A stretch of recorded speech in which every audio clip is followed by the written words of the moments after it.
नमस्कार, आप देख रहे हैं लोकमंच न्यूज और मैं आपके साथ प्रियंका राजपूत। बुलेटिन की शुरुआत करेंगे इस वक्त की अहम खबर के साथ और सबसे पहले बात करेंगे मध्य प्रदेश के डिंडोरी की। डिंडोरी जिले के बजाग थाना क्षेत्र तरज के चिकला टोला के जंगल में एक 22 वर्षीय युवक की लाश मिलने से क्षेत्र में दहशत फैली और जिसको देखने के लिए ग्रामीणों की भीड़ जमा हो गई। वहीं ग्रामीणों ने इसकी सूचना बजाग पुलिस को दी। मौके पर पहुंची पुलिस ने सबको अपने अभिरक्षा में लेकर पंचनामा तैयार कर जांच शुरू कर दी। ग्रामीणों से मिली जानकारी के अनुसार मृतक का नाम विदेशी बेगा पिता ननकू सिंह बेगा उम्र लगभग 22 वर्ष निवासी चिकला टोला का बताया जा गया। फिलहाल पुलिस ने शव को अपने अभिरक्षा में रखा हुआ है। मृतक के पोस्टमार्टम कराकर शव को परिजनों को सौंपा जाएगा।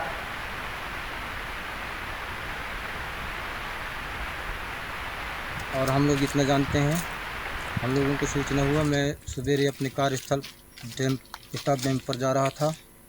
वहाँ मेरे को सुनने मिला कि घटमुंडा नाम के जंगल पर एक शव पड़ा हुआ है, जिस शव को हम लोगों के साथ देखने आए और वहाँ पर से देखे सबूत हमको मिला, शव पड़ा हुआ है जंगल पे।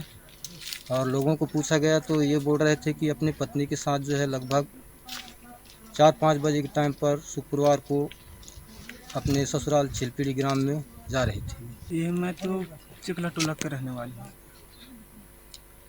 यहाँ कैसे टाइप की घटना हो गई हमको मालूम नहीं था। तो ये घर से क्या बोल के निकले थे, कहाँ जा रहे थे? घर से ससुराल जाते हैं कहते, ससुराल हम तो गए हैं कह रहे हैं सर।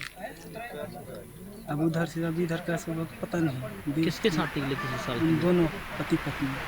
और कौन के साथ? इसके साथ ही बच्चा।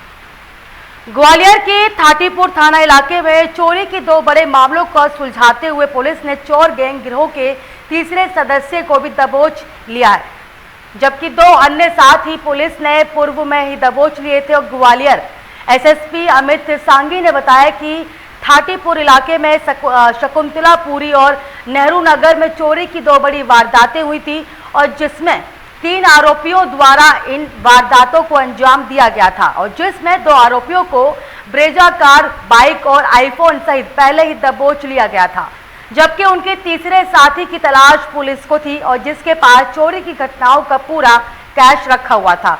पुलिस को सूचना मिली थी कि तीसरा आरोपी रेलवे स्टेशन के पास भागने की फिराक में खड़ा हुआ है और जिस पर पुलिस ने घेराबंदी कर तीसरे आरोपी को भी दबोच लिया।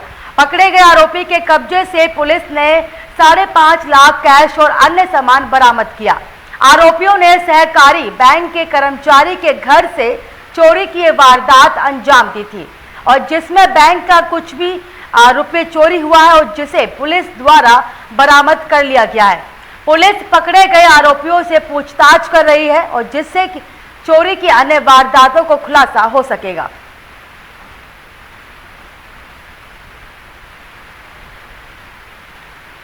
हाटीपुर में एक बड़ी चोरी हुई थी जिसके 2 आरोपी पूर्व में पकड़े गए थे और काफ़ी उनसे माल बरामद हो गया था, किंतु जो एक आरोपी मुख्य था जिसके पास कैश का अधिकतम हिस्सा था उसको आज पकड़ा गया है, जिसके पास से लगभग 5.5 लाख रुपए कैश बरामद हुए हैं। और ये ऐसी चोरी है जिसमें कि जो प्रार्थी था वो एक सहकारी बैंक में कार्य करता था और बैंक का कुछ पैसा लाके उसने कैशियर था घर में रखा हुआ था, वो पूरा लगभग 90% पैसा रिकवर हो गया है।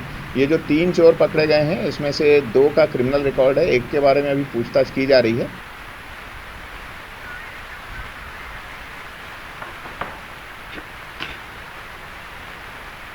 ग्वालियर के झांसी रोड थाना इलाके में पिछले 4 रोज पहले मिले एक बच्चे के शव के मामले में पुलिस द्वारा लगातार विवेचना की जा रही है। नाबालिग दतिया जिले के रहने वाला था और 4 मई को उसका अपहरण हुआ था और जिसके बाद नाबालिग का शव झांसी रोड थाना इलाके की विवेकानंद चौराहे पर मिला था। इस मामले में जांच के दौरान पुलिस को पता चला कि नाबालिग को एक काली वैन से झांसी रोड इलाके में छोड़ा गया था और जिसमें एक पुलिसकर्मी की संदिग्ध भूमिका भी सामने आई। अब ऐसे में ग्वालियर और दतिया पुलिस की मामले की विवेचना कर रही है और जिससे नाबालिग की मौत की सही वजह सामने आ सके।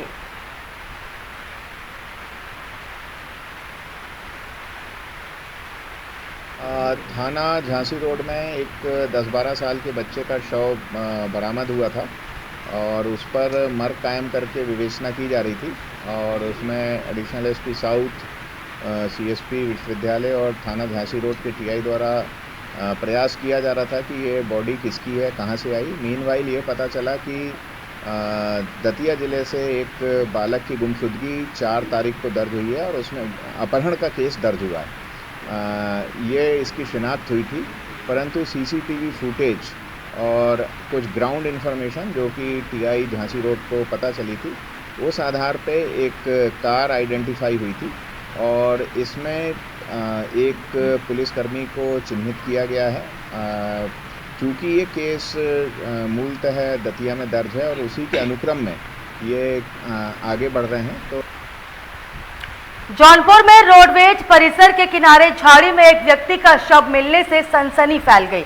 घटना की सूचना मिलते ही पुलिस मौके पर पहुंच गई और मृतक की पहचान हरिशंकर यादव निवासी सरायू यूसुफ के रूप में हुई है। पुलिस शव को कब्जे में लेकर पोस्टमार्टम के लिए भेज दिया है। पूरा मामला मछली शहर रोडवेज परिसर का है। पूर्वी छोर पर झाड़ी में एक व्यक्ति का शव देख लोग सहम गए और देखते ही देखते लोगों की भीड़ इकट्ठा हो गई। शव मिलने की सूचना मिलते ही सीओ उत्तर, आपको बता दें कि सीओ अतर सिंह और इलाके की पुलिस मौके पर पहुंच गई और शव की पहचान हरिशंकर के रूप में होते ही परिजनों को घटना की सूचना दी और इसके बाद परिजनों की मौजूदगी में शव को पोस्टमार्टम के लिए भेज दिया गया। सीओ ने बताया कि मृतक की पहचान हरिशंकर यादव के रूप में हुई है। विधिक कार्रवाई कर शव को पोस्टमार्टम के लिए भेज दिया गया है।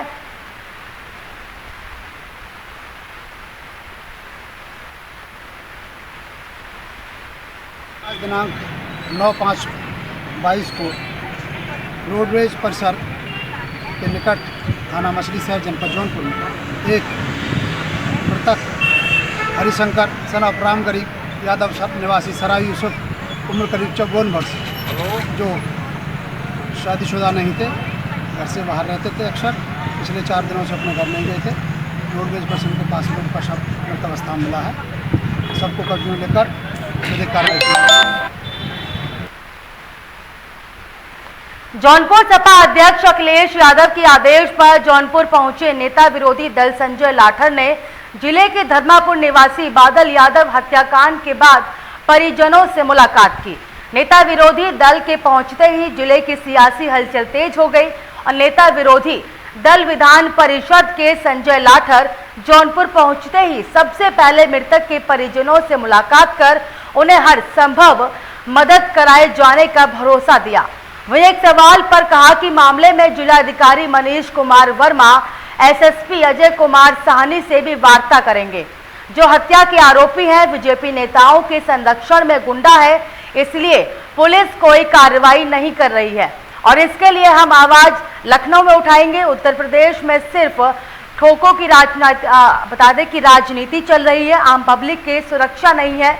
गरीब घर के लड़के की हत्या सरेआम बीजेपी सरकार में हुई है और पिछले महीने से जौनपुर में अब तक कई हत्याएं आए दिन होती रही हैं।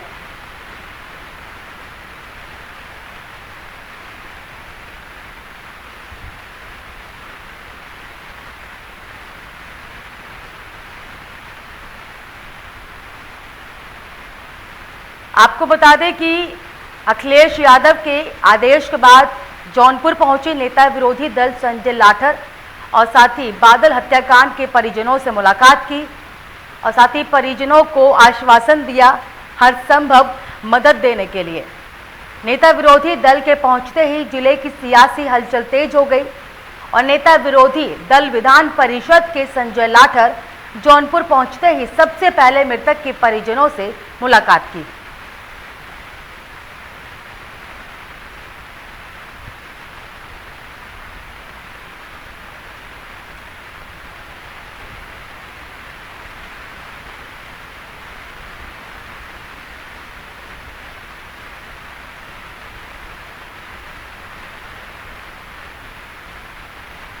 बता दें कि सपा अध्यक्ष अखिलेश यादव के आदेश पर जौनपुर पहुंचे नेता विरोधी दल संजय लाठर ने जिले के धर्मापुर निवासी बादल यादव हत्याकांड के बाद परिजनों से मुलाकात की।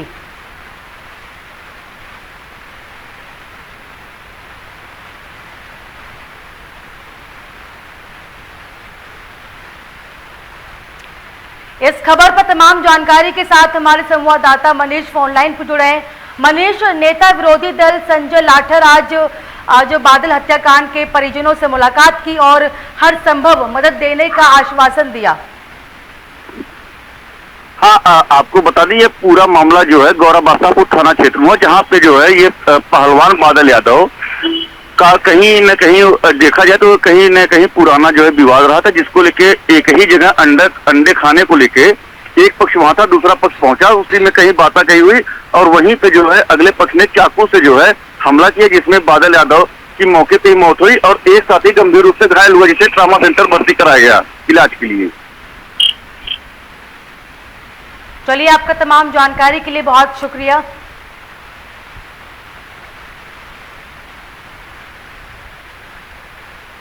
समाजवादी पार्टी के राष्ट्रीय अध्यक्ष माननीय अखिलेश यादव जी ने मुझे यहाँ भेजा है और जिस तरह लोगों से बातचीत हुई, भाजपा का संरक्षित गुंडा जो भाजपा का पदाधिकारी उसके विधायक का मेन आदमी था, तो लगातार एक महीने में 3-4 घटना कर चुका है। उसके बावजूद पुलिस ने FIR होने के बाद भी उसके खिलाफ कार्रवाई नहीं की, सरकारी कर्मचारियों तक पीट चुका है। और अब ये आपके सामने है जिस तरीके से गरीब घर के लड़के को सत्ता संरक्षित गुंडे के द्वारा सरे बाजार हत्या की गई है। इसी के साथ मुझे दीजिए इजाजत और देखते रहिए लोकमंच न्यूज।